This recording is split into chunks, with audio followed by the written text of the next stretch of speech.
তো ভাই আজকে কি দিয়ে খাওয়া দাওয়া হচ্ছে? তেলাপিয়া। তেলাপিয়া মাছ দিয়ে শুধু? কোথায় খেতে বসেছো? কালিদির হোটেলে। কি ব্যাপার এখানে কালীদিন হোটেলে? আজকে তো গন্ডগোল হয়েছিল কালিদির সাথে। কি নিয়ে গন্ডগোল হচ্ছে? সবার নামে বিরাট উল্টা কথা বলেছি। কোথায়? অন্য ইউটিউবারের দিয়ে। কেন কেন বলেছে কেন? কেন মাথা গরম হয়ে গেছে। মাথা গরম হয়ে গেছিল? তো ওরকম গরম করতে নেই ভাই, সবাই তোমার পাশে আছে, সবাই তোমাকে ছোট মানুষ তোমাকে সবাই ভালোবাসে। ভালোবাসে, এরকম উল্টো পাল্টা বলতে নেই। সোশ্যাল মিডিয়ায় অনেক কিছু প্রবলেম হতে পারে, বুঝেছো?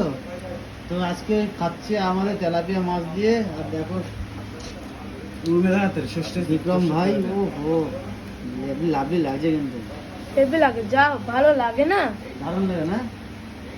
কালিজির রান্না কেমন লাগে? এটা তো বাস্তবে যদি কেউ দেখে, যে কেউ কালিদির এই চাঁদপাড়ার মধ্যে যদি বাড়ি থাকে হুম, বা দমদম ক্যান্টনমেন্ট ওখানটায় যদি বাড়ি থাকে হুম। চলে আসবে খেতে, যা লাগে না তেলাপিয়া। Wow, এই তো সেই স্বাদ নাকি? তো দুপুরে কি আজকে এটা কি দুপুরের খাবার না বিকালের খাবার হচ্ছে? আরে দুপুরের খাওয়া এটা এখন কটা বাজে জানো? জানি। 5:30 বাজে। হ্যাঁ, তাহলে তার জন্যই তো ঝগড়া করেছি বলেই তো এত লেট হয়ে গেল। ভাই সবাই ঝগড়া করে আসলি নাকি? ঝগড়া করবো না, হ্যাঁ? তোমাকে সবাই ভালোবাসে এখানে, কালিদি ভালোবাসে, সম্মান ভালো, সবাই চারটা প্রতিটা লোক আমরাও ভালোবাসি। এই যে সুজয় ভাই রয়েছে, এই যে আমাদের ফ্ল্যাশ লাইট রয়েছে, ফুড কিস রয়েছে, সবাই ভালোবাসে তোমাকে। তার মেন্টালটা আছে। মেন্টাল দা আছে। ঠিক আছে, মন দিয়ে খাওয়া দাওয়া করো, কার হ্যাঁ? নাম মেন্টেল? এই যে আমার নাম মেন্টেল। চলো খাওয়া দাওয়া করো, চলো ভাই।